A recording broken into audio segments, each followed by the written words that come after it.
sur la scène nationale des quinconces au Mans, nous avons entamé notre 8e semaine d'occupation.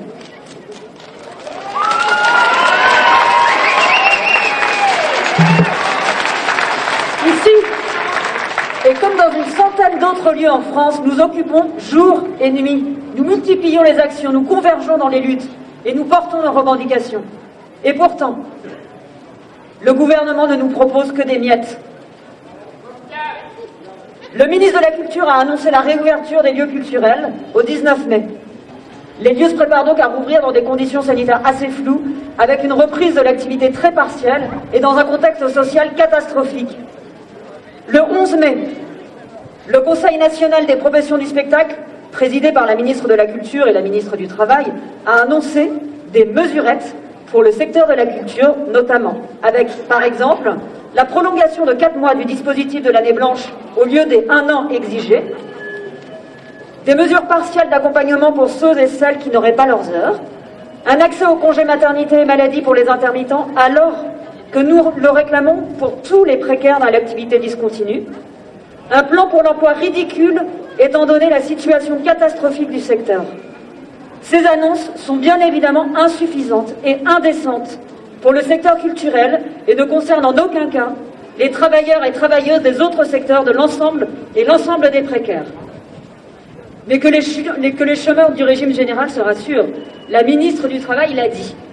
Ils bénéficieront à partir du 1er juillet, je cite, d'une bonne réforme de l'assurance chômage.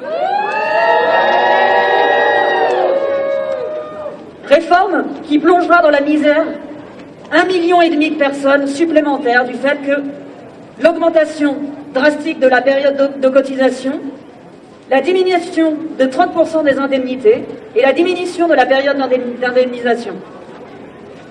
Alors ici au Mans et partout ailleurs, nous restons mobilisés. Nous continuons d'occuper, et ce jusqu'à obtenir satisfaction sur l'ensemble de nos revendications. Au niveau national, certaines directions de lieux occupés apportent leur soutien à la lutte sociale. D'autres exercent des pressions sur les occupantes pour les expulser. Ici, au Mans, la réouverture se prépare et l'occupation se poursuit jour et nuit dans un climat de dialogue et de sérénité. Quoi qu'il en soit, ce mouvement national est historique et inédit.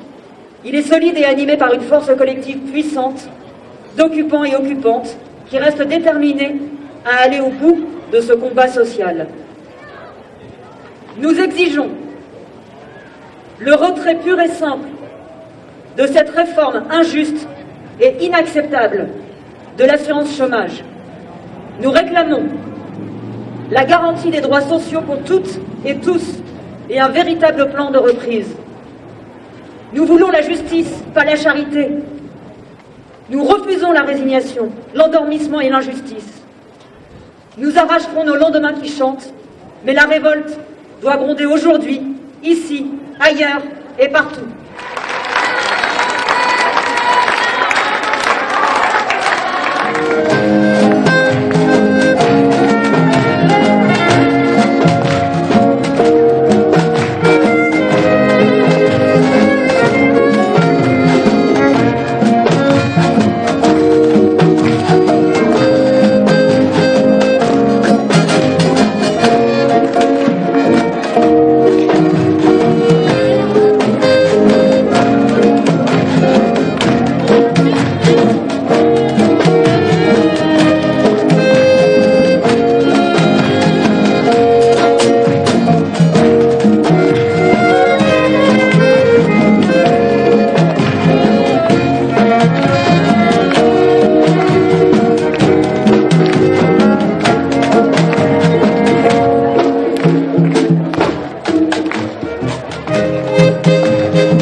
Bonjour.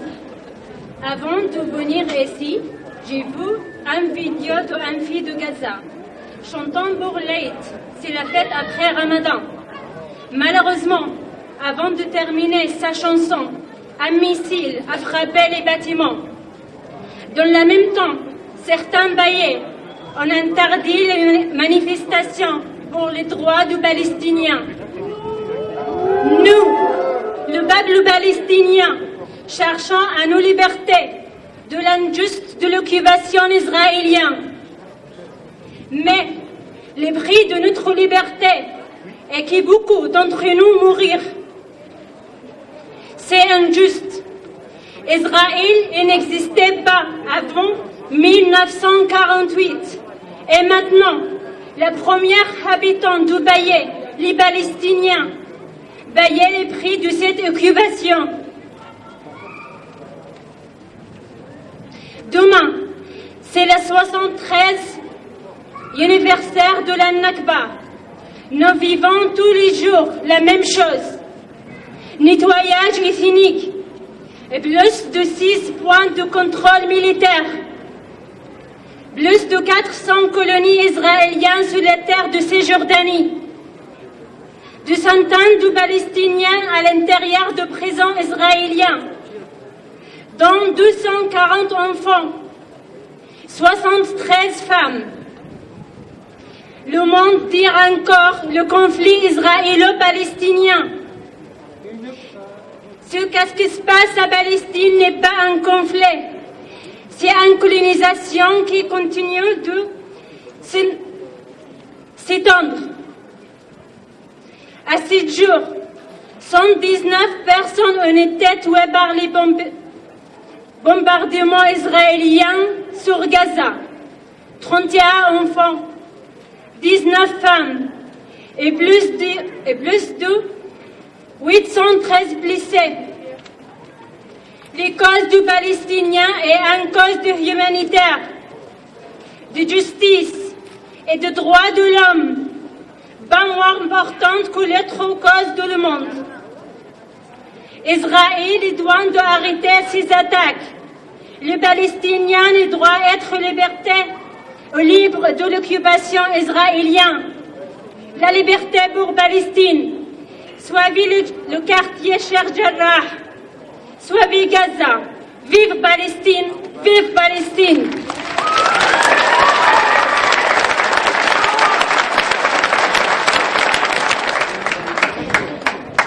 La répression criminelle de l'occupant israélien s'abat au cœur de la vieille ville de Jérusalem, autour et dans la mosquée Al-Aqsa en plein Ramadan, et dans le quartier palestinien Sheikh Jarrah de Jérusalem-Est, où des familles palestiniennes propriétaires de leurs maisons se voient expulsées au profit des colons.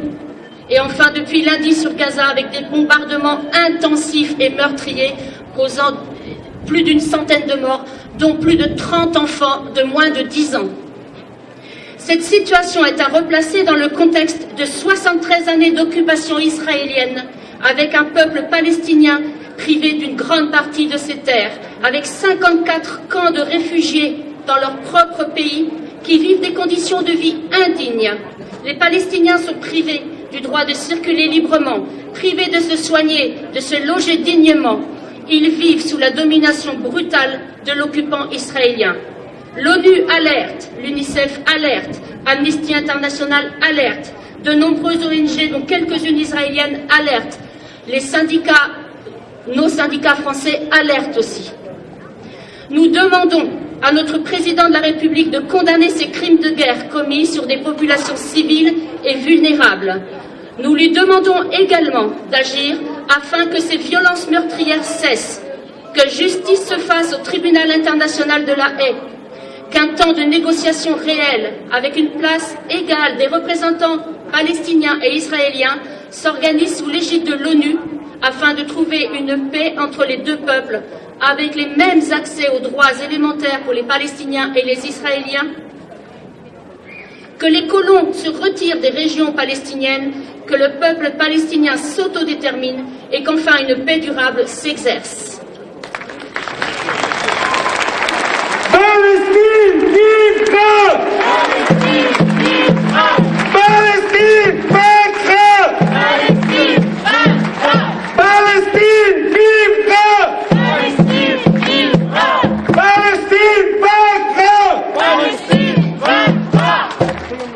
Merci.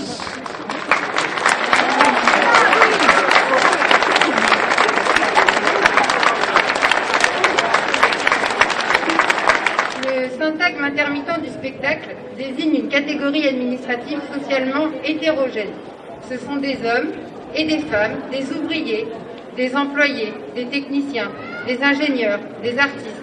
Et pourtant, en passant par le théâtre ou par le cinéma et bien évidemment par la musique, leur statut est le même, leur contrat est le même, le CDD d'usage. En d'autres termes, la précarité sur le long terme déguisée, entérinée par le droit et les conventions interprofessionnelles.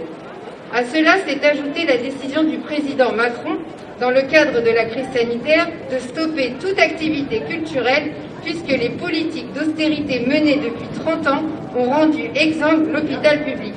Le secteur du spectacle a donc été plongé dans le coma permanent, un secteur d'activité rempli d'hommes et de femmes, comme je l'ai déjà dit, qui jongle déjà au quotidien entre CDD et allocations Pôle emploi. Comme si cela n'était pas suffisant, la réforme de l'assurance chômage et la revalorisation des allocations vient encore un peu plus enfoncer la tête sous l'eau de ceux qui ont déjà du mal à respirer. Interdit d'exercer leur métier par le gouvernement.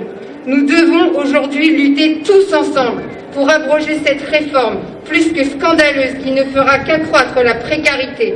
Je ne suis pas intermittente du spectacle, mais la précarité, malheureusement, nous la connaissons bien là où je travaille, c'est-à-dire chez O2, le premier créateur d'emplois en France, où je côtoie au quotidien ces femmes de l'ombre, ces invisibles, les premières de corvée, celles qui œuvrent dans l'ombre dans des conditions parfois plus que limites, celles qui gardent les enfants des autres, souvent même au détriment de leurs propres enfants, payant plus de nourrices qu'elles gagnent en salaire.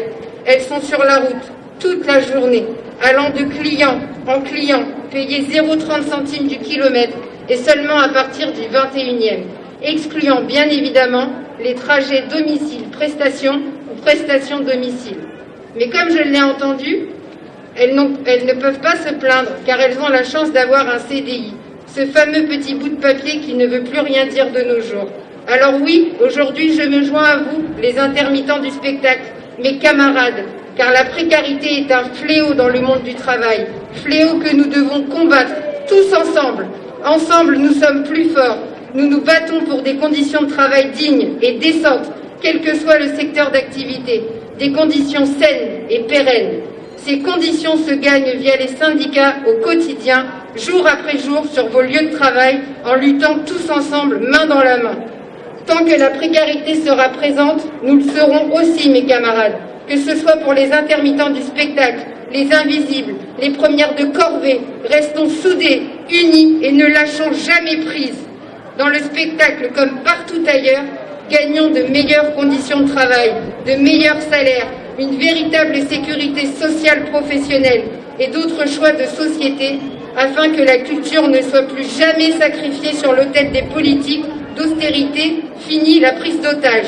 Comme je l'ai dit plus haut, la précarité est le fléau du monde du travail. Soyons alors nous le fléau de la précarité, tous ensemble, et continuons la lutte. Il y a de l'espoir. Tant qu'il y a de la vie, il y a du combat. Tant qu'on se bat, c'est qu'on est debout. Tant qu'on est debout, on lâchera